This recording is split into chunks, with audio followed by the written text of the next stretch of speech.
안녕하십니까. 평화통일 성전의 권영필입니다. 오늘 말씀드릴 제목은 천원궁 건축이 인류 역사의 완성인가? 라고 정했습니다.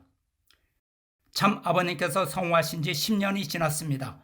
현재 독생녀를 모시고 있는 가정연합에서 무슨 일이 벌어지고 있습니까? 오로지 독생녀의 신격화 우상화 외에 딱히 생각나는 것이 없습니다. 천사장 간부들의 꼬임에 빠진 신도들로부터 헌금을 짜내어 청평단지에 바티칸 궁전을 뺨치는 독생녀의 아방궁을 계속 지어 올리고 있습니다. 청평 땅에 중세 비잔틴 양식의 화려한 대리석 건축, 아치형의 독생녀의 궁전은 보는 사람의 입을 딱 벌어지게 합니다. 天苑宮は誠の父母様正殿の至聖所である天正宮から天の摂理の勝利を記念する天正殿とつながり、天の父母様正殿の聖所であり、世界平和に向けた摂理の中心となる聖なる聖地です。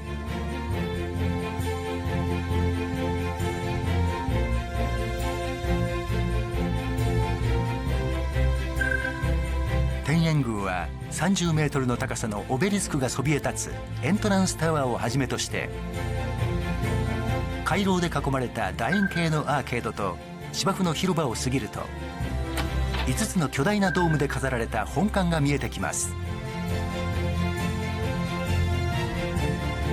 そして本館の周囲を彫刻公園と美術館、ツツジ公園が取り囲んでいます。エントランスタワーから本館までの距離は236メートル、地上から本館中央ドームまでの高さは68メートル、そして本館の幅は108メートルで、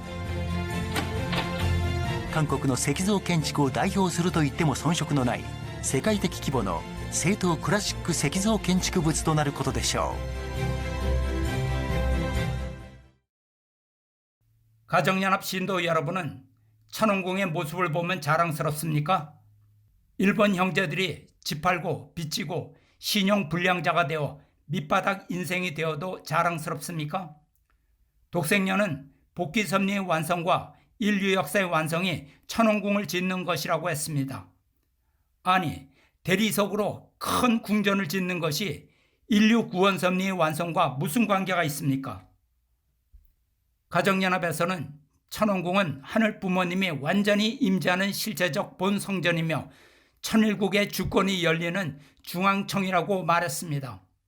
그리고 천원단지는 구약 출애굽기 노정에서 지성소와 성소인 성막섭리의 틀을 갖춘 것이라고 말합니다.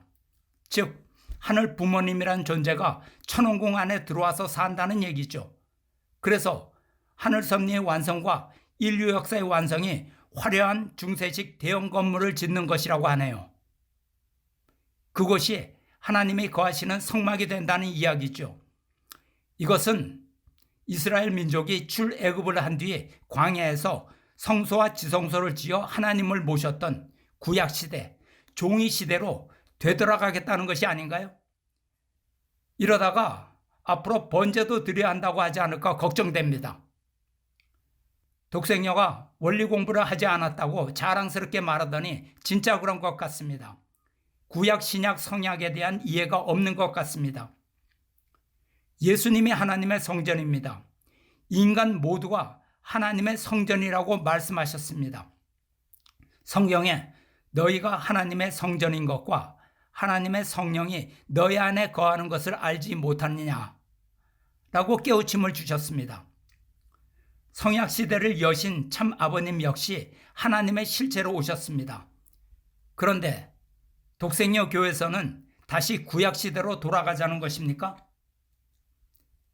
이것은 한 시어머니가 여자 하나님, 여자 메시아, 독생녀라고 주장하니 천원궁이라는 궁전을 지어서 아버지 하나님이란 영적 존재와 함께 살면 그곳에 하늘 부모님이 살면서 세상을 통치한다는 논리가 아닐까요?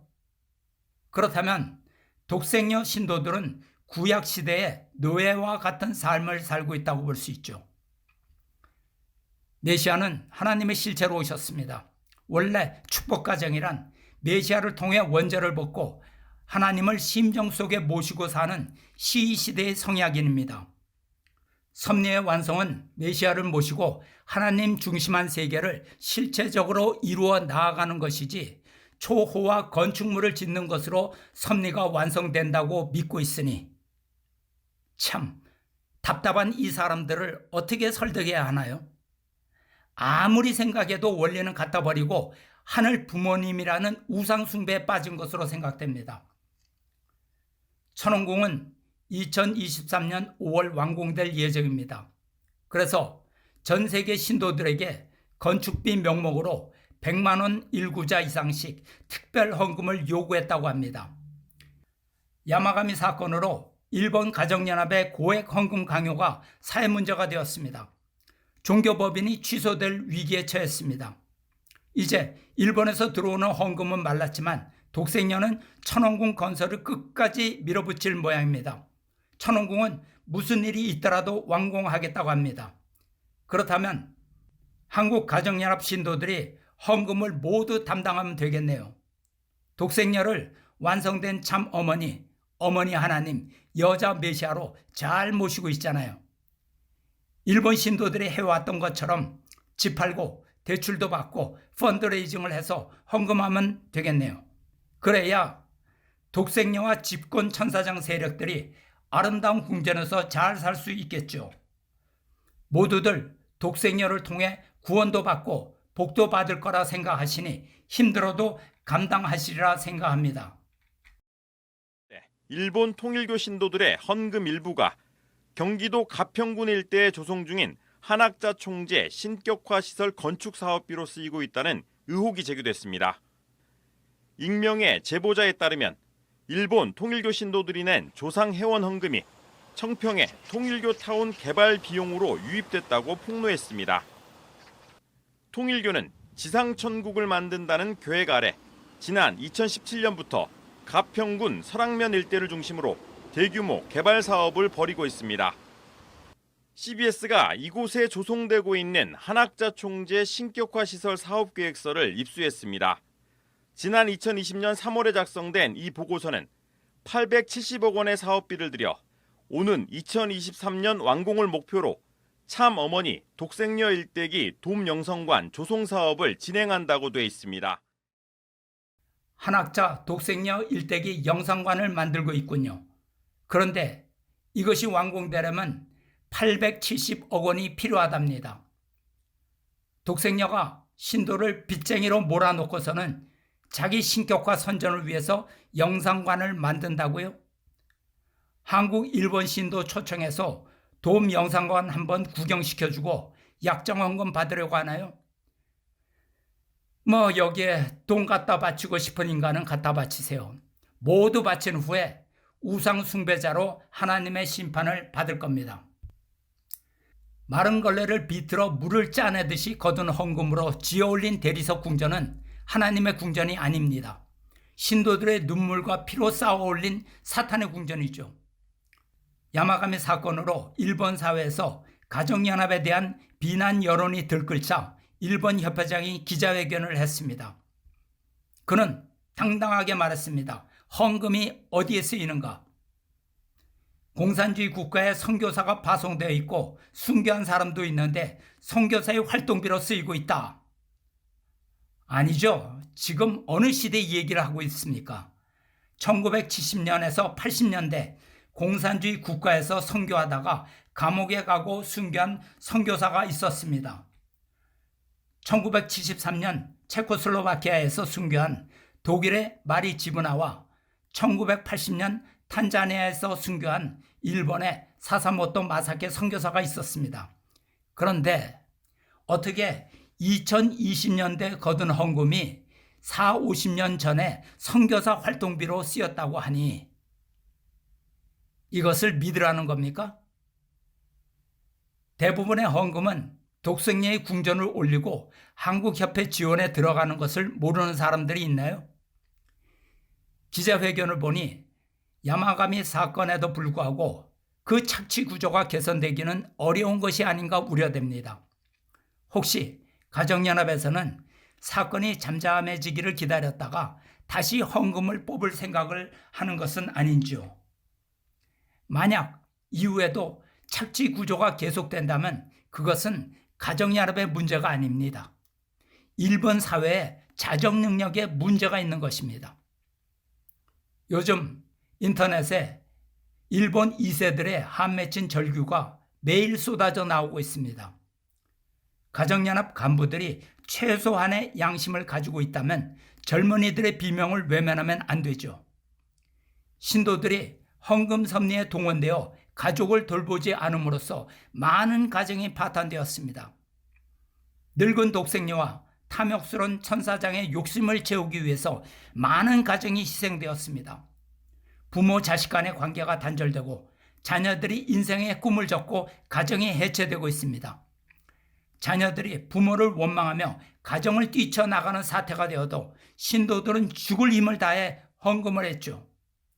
간부들이 돈잔치에 빠져 주머니가 두둑해지고 있을 때 버림받은 어린 영혼들은 좌절하고 있었습니다. 가정연합본부는 입으로는 참 가정과 4대 사랑을 외치고 있지만 가정이 파탄되는 사실 앞에서는 눈 감고 귀 막고 있는 것 같네요. 가정은 사랑이 메말랐고 신도들의 눈앞에는 오로지 헌금 목표 달성의 그래프만이 존재했습니다. 신도들의 희생으로 독생녀와 주위 간부들이 탐욕을 채우고 부귀 영화를 누리지 않았나요? 한국의 청평단지에는 건축비 수천억이 되는 어마어마한 호화 대리석 궁정만 무려 3채가 들어섰습니다. 청평단지를 유지하고 운영하는데 1년의 경비가 얼마나 될까요? 아마 천문학적인 경비가 소요되겠죠. 너무나 크고 웅장해서 적어도 수백 명의 직원이 있어야 건물이 유지관리가 될 겁니다. 궁전에 들어가 사는 사람들은 누구인가요? 독생녀와 그 가족과 측근 비서실 수장들이 들어가 살겠죠. 호화스러운 궁전에서 산밑을 내려다보며 사는 사람들이 다세대 주택이나 임대 아파트에 사는 신도들을 보면 자신과 똑같은 인간으로 생각하기는 힘들 겁니다. 그저 열심히 자신들을 숭배하고 헌금을 바치도록 운명 지어진 일개미 정도로 생각하지 않을까요? 건물 안에 사는 독생녀와 천사장 간부들에게는 지상 천국이 된다는 말이 맞는 말이 되겠네요. 평생 경제활동을 하지 않아도 쓰고 싶은 대로 쓰고 하고 싶은 대로 모두 할 수 있잖아요. 그들에게 회사에 취직하거나 남의 밑에 들어가서 돈을 벌라고 하면 아마 수치스럽게 느끼지 않을까요? 뉴스에 보도된 독생녀의 보석 사치를 한번 보겠습니다. 한 인터넷 카페 익명 토론방에 S보석에서 보석을 구매한 돈은 일본 식구들의 목숨, 눈물, 피값입니다라는 제목의 글이 올라왔습니다. 익명의 통일교 신도는 지난 2010년 한 해 동안 일본에서 헌금으로 인한 후유증으로 자살한 사람이 확인된 것만 5명이라면서 S보석에서 보석을 쇼핑하신 그 돈은 일본 식구들의 목숨, 피, 눈물입니다라고 호소했습니다. 일본 통일교 신도들로부터 거둬들인 천문학적인 헌금 가운데 일부가 한학자 총재가 고가의 보석을 사들이는 데 쓰인다는 내부 고발입니다. 취재 결과 한 총재가 서울 강남의 한 호텔에 입점해 있던 S보석에서 오랜 기간 보석 쇼핑을 해왔던 정황을 확인할 수 있었습니다. 문선명 교주 사망 이후 호텔 매장의 문을 닫았다고 말한 S보석의 핵심 관계자는 한학자 총재의 보석 취향에 대해 구체적으로 언급했습니다. 한학자 어머님한테 하시는 거는요. 네.